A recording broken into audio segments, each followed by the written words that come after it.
The city was built, the walls were up, the borders were drawn, and Lady Nettia had not slept in 3 days, because she knew something the king didn't. A city with no structure is not a city, it is a trap. 3 candles had burned to nothing, 2 cups of cold tea sat untouched beside her desk. Lady Nettia unrolled her blueprints on the king's war table. The king leaned forward and immediately frowned.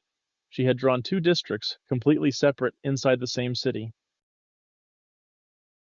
The king asked the obvious question. Why 2 districts? Why not 1? Everything together, easier to manage. Lady Nettia set down her quill and looked him directly in the eye. Your Majesty, that is exactly the mistake that let a fishmonger hear your battle strategy. In the old city, a fish stall and a war room sat side by side. Same road, same access, same guards. The fishmonger did not break in, he walked in, because nobody had ever decided that some places must be fundamentally unreachable to certain people. Before you build a single wall, you must answer one question.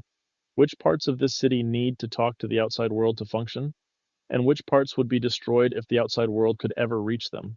Those are 2 completely different kinds of places, and they must never live side by side again. Lady Nettia pointed to the district drawn closest to the city's outer wall. She called it the Market District. Gerald's shop was here, the post office was here, the inn for visiting merchants. These buildings could not do their jobs in secret. A shop that nobody could find was not a shop. It was a storage room. The Market District faced the world by choice, by design, by necessity. But she pressed her finger firmly on the blueprint. Visible does not mean unprotected. It means intentionally exposed with full awareness of the consequences. Every building here was built for the world, staffed for the world, hardened for the world. This was not an accident. This was architecture. Then she moved her finger deeper into the blueprint, past the Market District, past an internal wall, into the heart of the city. Her voice dropped. This is the Inner Sanctum. The royal vault lives here, the king's private library, the war machine workshop, the kingdom's most sensitive records. She asked 3 questions. Does the royal vault need foreign merchants visiting it directly? No. Does the king's private library need strangers browsing its shelves? Absolutely not. Does any enemy of Cloudoria need to know these buildings even exist? The king said nothing.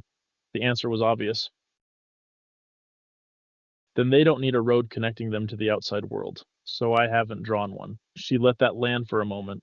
A spy standing at the city's outer wall could stare for a year and never know what was behind it. Because from the outside there's nothing to see. No door, no sign, no address.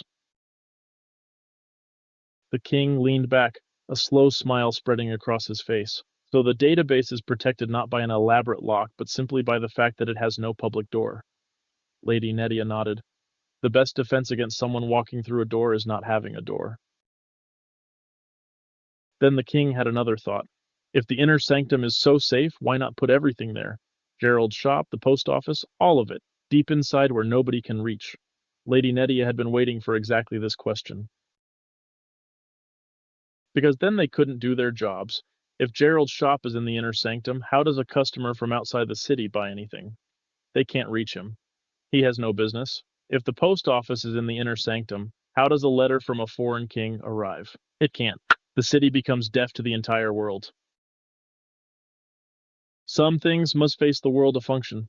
A web server must be reachable by users. Otherwise, what is it serving?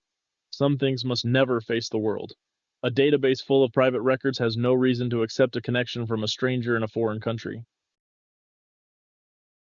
The art is not in hiding everything. The art is in deciding precisely and deliberately what needs to be seen and what needs to be invisible, then building the city accordingly.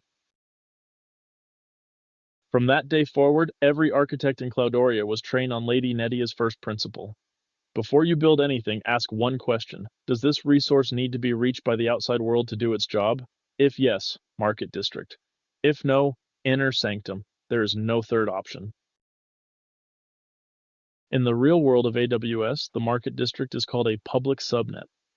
The Inner Sanctum is called a private subnet. Web servers go in the public subnet.